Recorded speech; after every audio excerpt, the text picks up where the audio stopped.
About how learning guitar has changed in a big way since the 1960s, in a way that you'll find very interesting. But right now, you might be wondering who I am. My name is Charlie Wallace. I'm the founder of Guitar Mastery Method.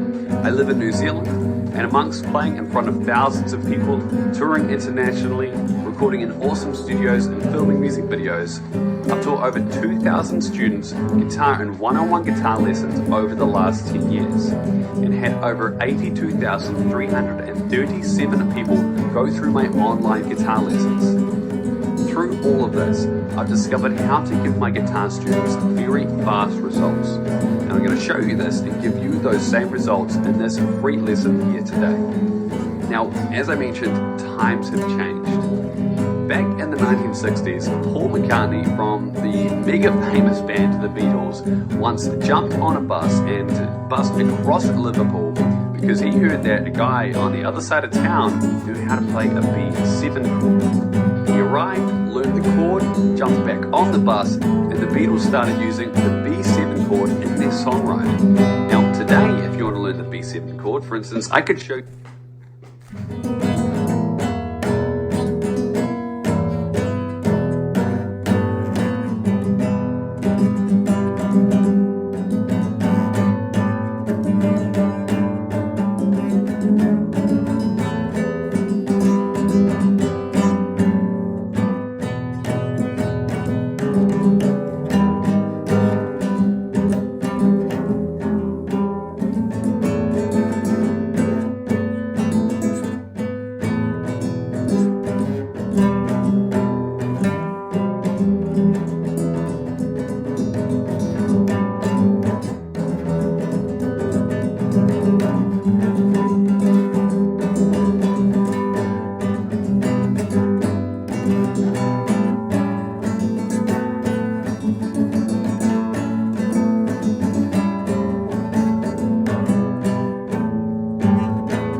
To know two things. One is the musical alphabet, and the second is the notes along the top string. So if you're not sure of those, we're about to cover them right now. Grab a piece of paper and a pen and take notes during this video. The musical alphabet consists of the letters A through G, and those letters are simply the names associated with certain frequencies.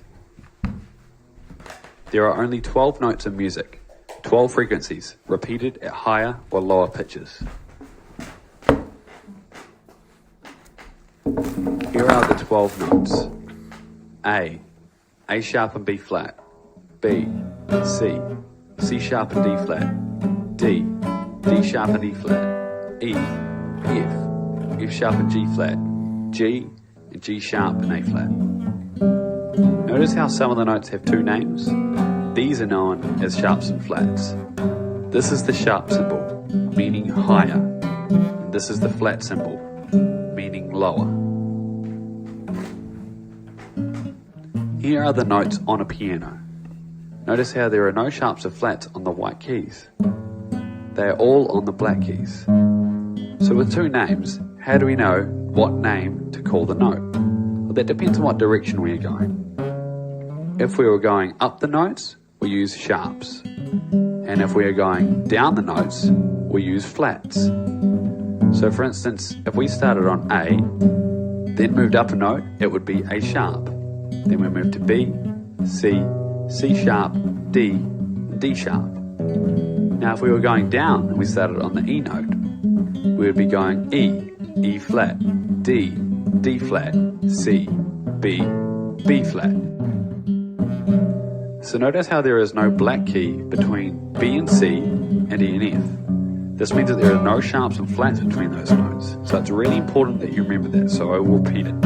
There are no sharps and flats between B and C and E and F. The notes are a never-ending cycle that goes both ways. The notes are repeated in things called octaves.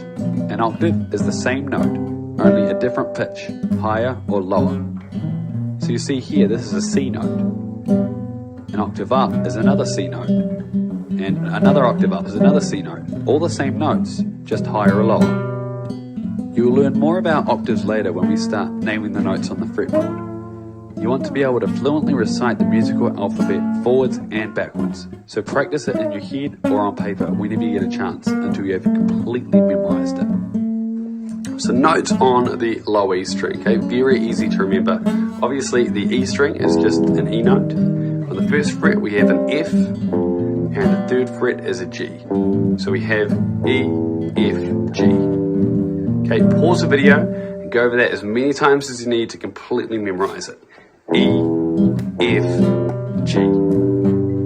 Now once you have that, we move up to the 5th fret, and here we have an A note. Then on the 7th fret, we have a B note, and on 8th fret, we have a C note. So we have A, B, C. A, B, C. So from the beginning, we have E, F, G, and then from the 5th fret, A, B, C. So pause the video, go over that until you got that completely memorized. And then we would just want to add in this one note here, okay? This is just the D note. Up on its lonesome on the 10th fret. E, F, G, A, B, C, D. And obviously 2 frets higher starts an E note again, and that will start the pattern again, so we'd have E, F, G, A, B, C, D. Okay, but the main thing is that you just have them sorted up to the 12th fret. So remember that just below in the PDF file download that you have a diagram that's going to show you all the notes on the top string in case you do forget. And just remember that the sharps and flats just sit in between those notes. So if I said where is A flat, you know, A is here, it's just down 1, so A flat would be on the 4th fret. If you're looking for C sharp, you know, C is here on the 8th fret, it's obviously just 1 fret higher, and that's where C sharp is. Okay, so just pause the video and make sure you have memorized all of those notes on the top string before you move on. Now you need to memorize a very easy to remember scale pattern as well. And you may already know this, but I'm just going to cover it here just in case. And remember that you also do have this in your PDF download as well.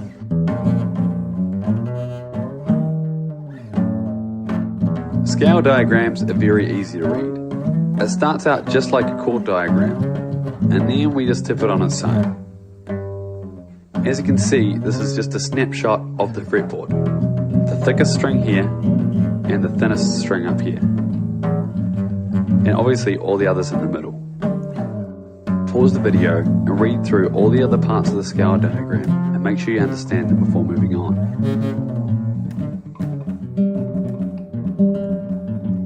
You'll notice that there are no open notes here, so it tells you exactly what fret to start on here. So to play this scale, you start from the lowest note and go through to the highest.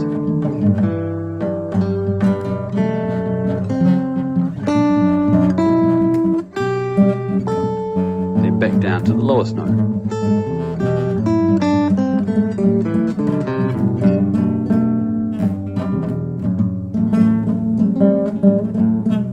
So to recap, this is a scale diagram, a snapshot of the fretboard. You start from the lowest note, play through to the highest note, and back down to the lowest note again.